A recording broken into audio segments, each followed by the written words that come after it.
Here we go, folks. Another courtroom drama. Pay attention to how the judge starts calm, but watch how quickly things escalate once legal complications roll in. You'll see how even small details, like a neighbor's complaint, can change the entire outcome of a case. 390 on behalf of the judge. All right, and where are we on this case? We are super close. And when I mean super close, there's just really one thing that we're stuck on. All right. And it's the time frame where pronounce your last name for me. Dodie and Mr. Butler are to vacate the property. If you recall this case, okay. So we've drafted a conditional dismissal. We've gone back and forth. We're offering September 5th vacate by. Okay. My understanding is they're looking for September 30th. My dilemma is that they had enough time. That's a long time from now. It's another 2 months, Judge. And the other dilemma came up this afternoon. One of the neighbors, or a close neighbor, came in and has filed a PPO against Mr. Butler. And I have a copy of it if you wanted to look at it. I'm still willing to do the September 5th date. Do you understand my dilemma is I can't really keep extending it yeah. Okay. What do you guys have to say? We aren't able to get keys to the place that we're moving in. Boom, major twist. A PPO, or personal protection order, is basically a restraining order. This isn't just paperwork. If Butler violates it, he could face arrest. Now imagine, how do you negotiate housing when you're legally not allowed to be near someone? That's the dilemma right here. Until the 15th of September, due to the landlord having to do renovations to a bathroom due to some previous tenants.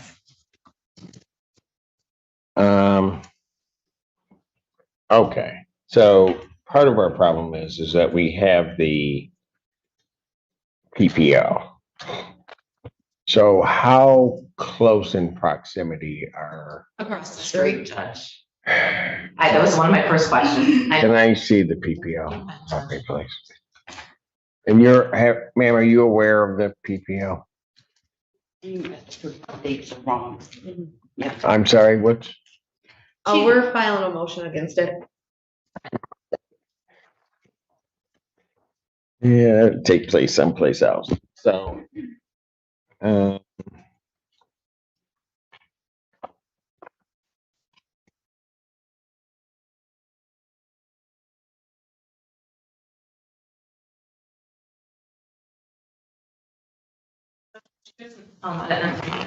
addendum as well. I don't know if I have it in there.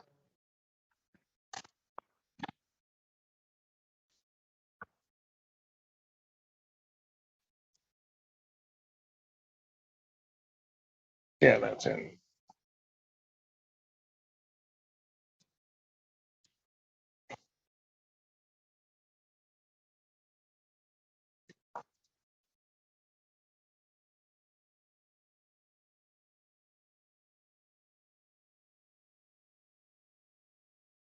And you've indicated that. Okay. Well,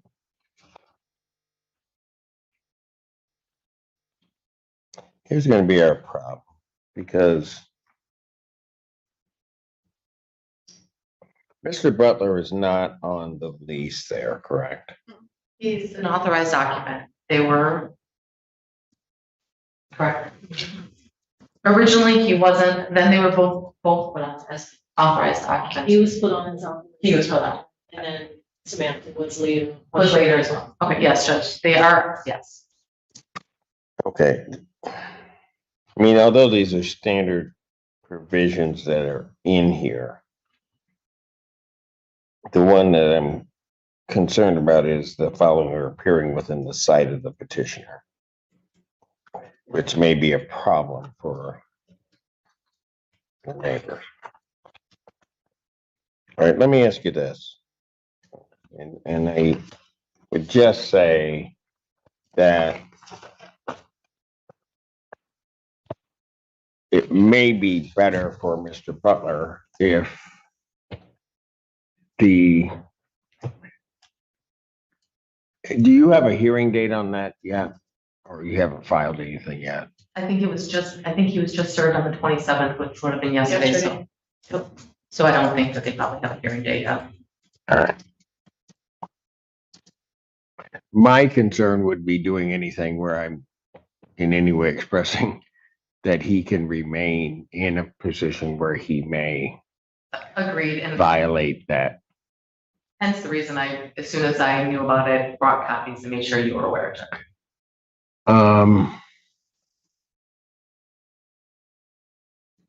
So maybe we Notice the judge's tone here, cautious but firm. Judges have to think ahead.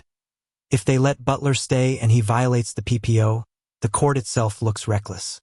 This is where law and real-life tension collide. Audience, what would you do? Protect housing rights or prevent possible legal violations? just set this for trial. It might be easier just to set this for trial, Judge. I can continue to speak with them about negotiations. You know what I'm saying? But I just want everybody to understand that there's no way we're going to be able to agree to go beyond what we've offered. But if we go to trial, you're gonna go beyond September 30th, I'm sure. For what? I just have a question. The way I set trials? No, that's not gonna happen. I mean, we'll be out by the end of September. Okay. Look, here, okay, I get what you're saying. We've got our place. We don't get keys to the 15th, okay? They want the 5th, you want the 30th. Quite frankly, for me, doing this as long as I have, that's something that would be easy for me to resolve, all right? The PPO throws a kicker into it. Okay. And it places Mr. Butler in a position of jeopardy. Because if that first part is violated, he may not be with you moving anywhere. You follow what I mean? I mean, I'm not saying it's going to happen, but that's the big danger. Let me ask you this, and I don't know whether it's even a possibility that there's some other place in the interim that you could reside. And here's what I'd be looking at, just to spell it all out. So there's some place that you can reside while waiting on a hearing for that, so it doesn't place Mr. Butler in jeopardy of a violation of the PPO. And at the same time, kind of resolves, or at least heads to resolve the issue that we have before us. That makes sense to you. Can I just say something? Last time you were here, I was never able to stop you, so go ahead. It just seems awfully strange how this PPO shouted out of nowhere a day before we came to court. My son and her work 12 hours. Classic courtroom move. Challenge the timing of the PPO. They're suggesting it's suspicious, filed just a day before court. But here's the kicker. Regardless of motive, the PPO is valid until overturned. That's the power of legal orders. You can't just ignore them, even if you think they're unfair. A day. They're never here. They're never there, I should say. It's only me and the kid and the dogs.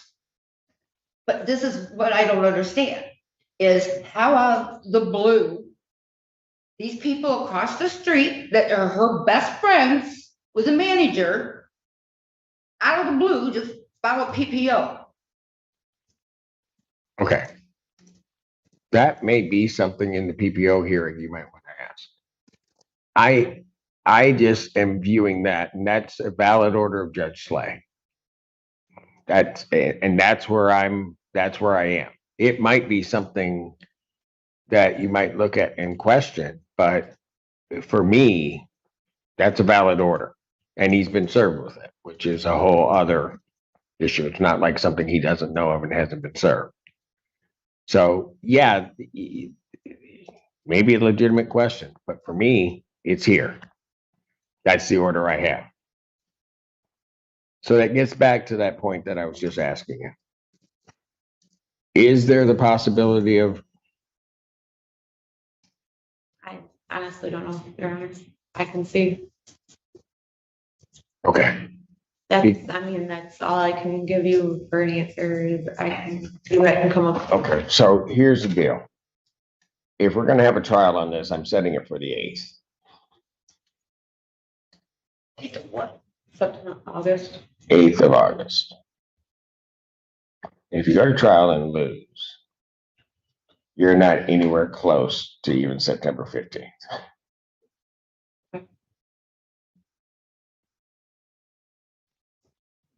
So is that what you want me to do? Or you want to try to figure out some other way of trying to deal with this?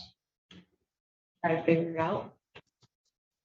Okay, what do you need to help try to have you figure it out?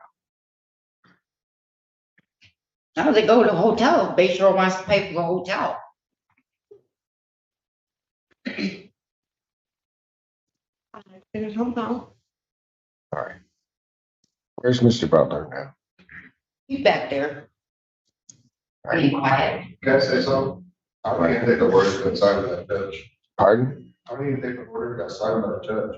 Oh, it looks like Judge Slay's signature on it. Do you want me to call to see if it's valid? No, I can call. I can call Judge Slay. I know Judge Slay very well. I don't have a problem doing that. Pardon? I mean, plenty of PPOs, but my PPO never got granted, but ex parte. Sir. But I haven't even talked to these neighbors in like over 7 months.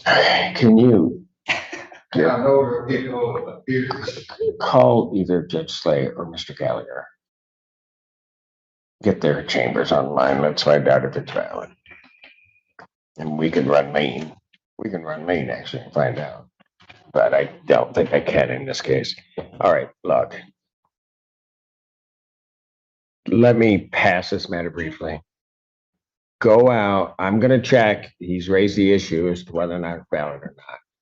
Go out. You guys talk. Figure out what you can do. Okay?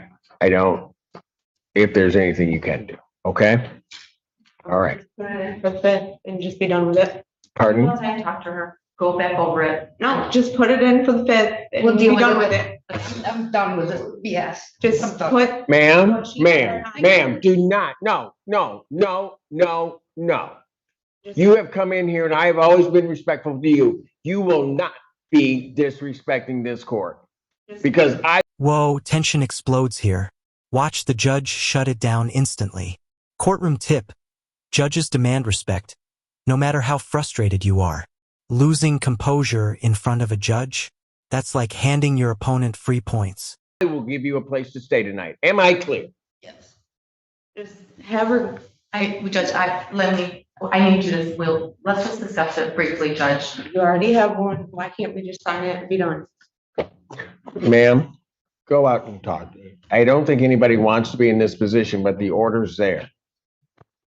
Thank you. Thank you, Judge. Ma'am, walk out of here appropriately or I'm taking you in.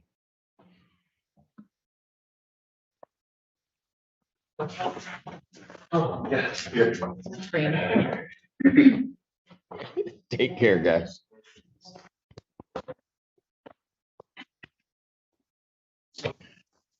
You ready? agreement. Okay, let me call that one back.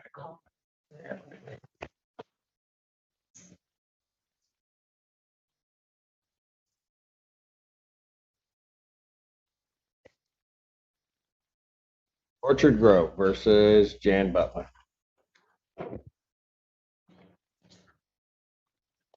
Again, Carrie Zanin, P67390 Beacon. Your name, ma'am? All right. Judge, we have a stipulated order. It's a conditional dismissal. There's terms in it. It has been signed by all of the Miss Butler and the occupants. Well, Okay, Miss Butler, I guess, doesn't want to come back in.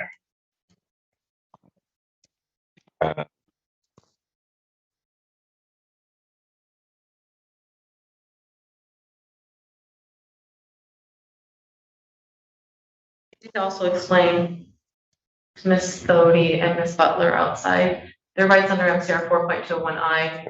Mr. Butler was in here, so he didn't hear it, but I know that, I can explain it again. All right.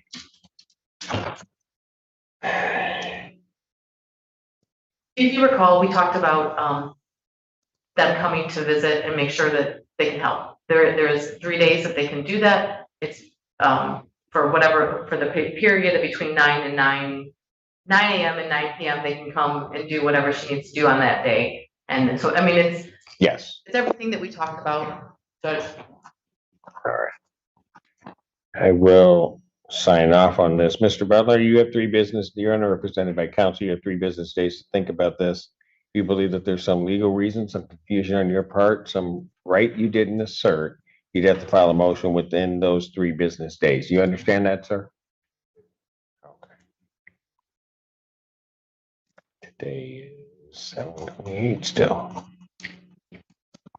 Okay, I have signed that order. And I'll just say this as a bit of caution for Mr. Butler, that in exercising those 3 days and being there and whatever, just be very careful until you get the hearing, or at least set the hearing before you start really doing that, so you don't find yourself in a bunch of trouble, okay? And here's the closing warning. Butler technically has 3 days to contest, but the judge reminds him, one wrong move could land him in deeper trouble. This is the perfect example of how legal battles aren't just about winning, they're about avoiding landmines.